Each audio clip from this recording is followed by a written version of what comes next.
Thursday mornings are very busy here at House of Friendship Sunnydale Community Centre. Neighbours, volunteers and staff come together to bag and distribute food, which supplements the diets of the families in this community.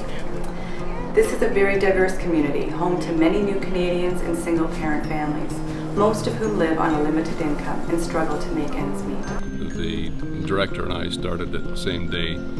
Two of us would package 60 bags of food, and then people were lined up outside.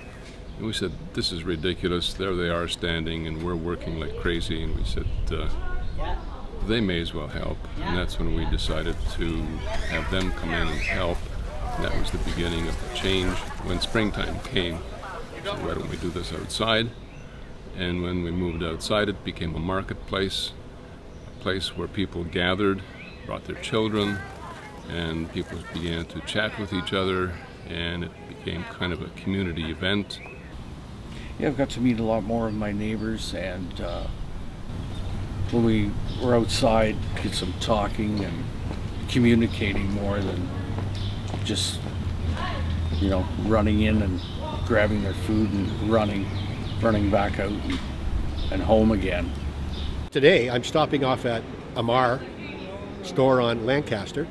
It's an Arabic food store. I'm buying a bunch of kafta and some yogurt and some pita bread. We're having our Bible study group over Sunday for a barbecue. We just finished the study on Islam in our group, so it's kind of before the summer break. Okay, now that you learned about it, let's eat it.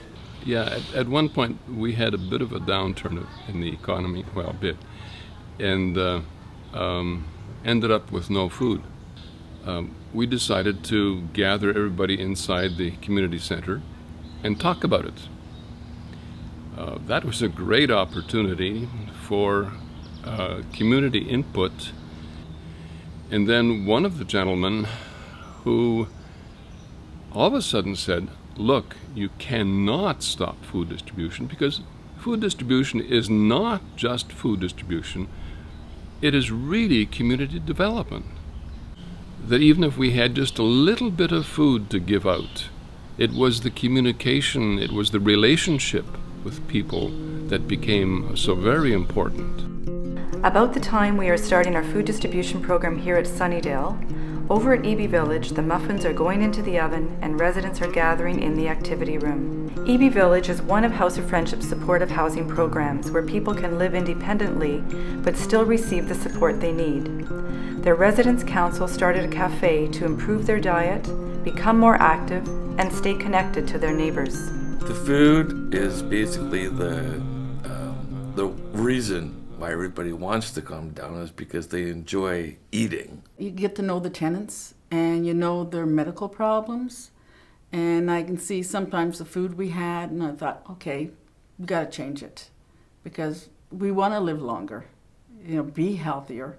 I am a diabetic, and I like to come to eat healthy foods that are good for me. But we try to bring in fruits and vegetables, and we usually have homemade muffins along with no sugar in them, along with coffee or tea. With the baking, we use less oil, so no saturated fats as much as possible. And everybody pitches in and helps out, and we know what's going into what we're eating. The favorite thing is getting staff and tenants together and just shooting the breeze, whatever you want to talk about. And with two couches in there, it feels like your living room that you're in. Everybody does look out for each other. Here we are like a family. So, and you do the same thing for your own family. You try to keep them healthy. Later in the morning, 3 days a week, Candace reports for her volunteer shift at the Emergency Food Hamper Program. Over half of the work done at the Emergency Food Hamper Program is donated by volunteers. House of Friendship has been providing emergency food assistance for over 60 years. It's hard to believe that in a community as prosperous as ours, some families still struggle to put food on their tables. I usually come in Tuesdays, Wednesdays, and Thursdays. If one of those days I happen to have an appointment or we're closed, then I'll make up the other day. I really like to be here 3 days a week. And I'm willing to do everything and anything. I usually pack hampers. I see it as my way of paying it back for what I was given when I needed it. We're giving people things that they couldn't get on their own, but at the same time, I think I like to see it more as helping people help themselves. I was always so nervous coming and asking for help, even though all the volunteers here and the staff are all absolutely wonderful people. My daughter not knowing that I was coming here for help, it increased that. It was like I was on a secret mission to obtain the food that was necessary for my family. And I know now that I was silly for being ashamed of what my daughter would think, or my neighbors, or anyone, because food it's a basic necessity, and there should be no shame ever in asking for help for it. It's not a privilege to be able to have enough food in your stomach. It's not a privilege to be able to provide your children with food to go to school with. It's a right. It's a basic human right.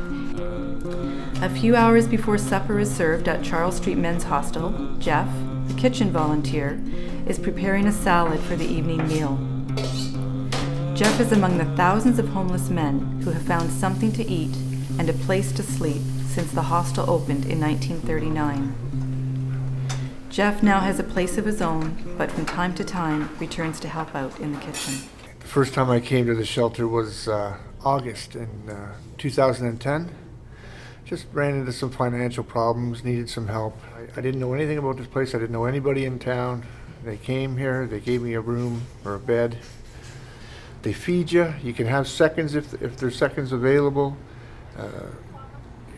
Nobody judges you. I've been back 4 times, but now I'm good. I got my own 1-bedroom apartment. I got bills to pay.